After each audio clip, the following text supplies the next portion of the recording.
हरे कृष्णा। मेरे परम स्नेही मित्रों, आज की कथा का शीर्षक है स्वयं की क्षमता पहचानिए। एक गांव में एक आलसी आदमी रहता था। वह कुछ काम धाम नहीं करता था, बस दिन भर निठल्ला बैठकर सोचता रहता था कि किसी तरह कुछ खाने को मिल जाए।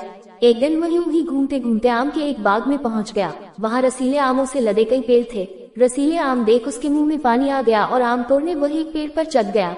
लेकिन जैसे ही वह पेड़ पर चढ़ा, बाग का मालिक वहां आ पहुंचा। बाग के मालिक को देख आलसी आदमी डर गया और जैसे तैसे पेड़ से उतरकर वहां से भाग खड़ा हुआ।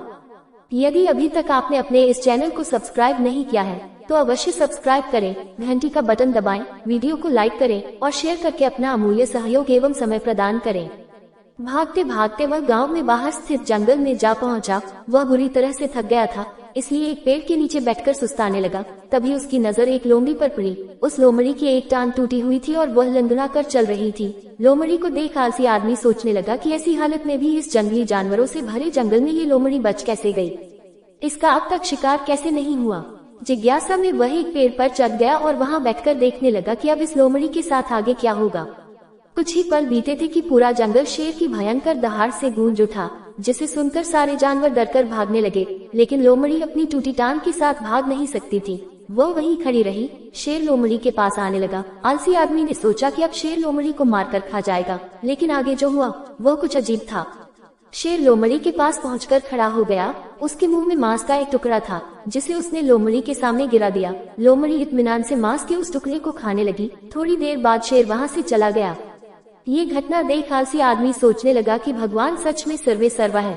उसने धरती के समस्त प्राणियों के लिए, चाहे वह जानवर हो या इंसान, खाने पीने का प्रबंध कर रखा है। वो अपने घर लौट आया। घर आकर वह 2-3 दिन तक बिस्तर पर लेटकर प्रतीक्षा करने लगा कि जैसे भगवान ने शेर के द्वारा लोमड़ी के लिए भोजन भिजवाया था, वैसे ही उसके लिए भी कोई न कोई खाने पीने का सामान ले आएगा। लेकिन ऐसा कुछ नहीं हुआ। भूख से उसकी हालत खराब होने लगी। आखिरकार उसे घर से बाहर निकलना ही पड़ा। घर के बाहर उसे एक पेड़ के नीचे बैठे हुए बाबा दिखाई पड़े। वह उनके पास गया और जंगल का सारा वृतांत सुनाते हुए वह बोला, बाबा जी, भगवान मेरे साथ ऐसा क्यों कर रहे हैं? उनके पास जानवरों के लिए भोजन का प्रबंध है, लेकिन इंसानों के लिए नहीं। बाबा जी ने उत्तर दिया, बेटा, ऐसी बात नहीं है। भगवान के पास सारे प्रबंध है, दूसरों की तरह तुम्हारे लिए भी है। लेकिन बात यह है कि वे तुम्हें लोमड़ी नहीं शेर बनाना चाहते हैं। शिक्षा। हम सबके भीतर क्षमताओं का असीम भंडार है, बस अपनी अज्ञानतावश हम उन्हें पहचान नहीं पाते और स्वयं को कम समझकर दूसरों की सहायता की प्रतीक्षा करते रहते हैं।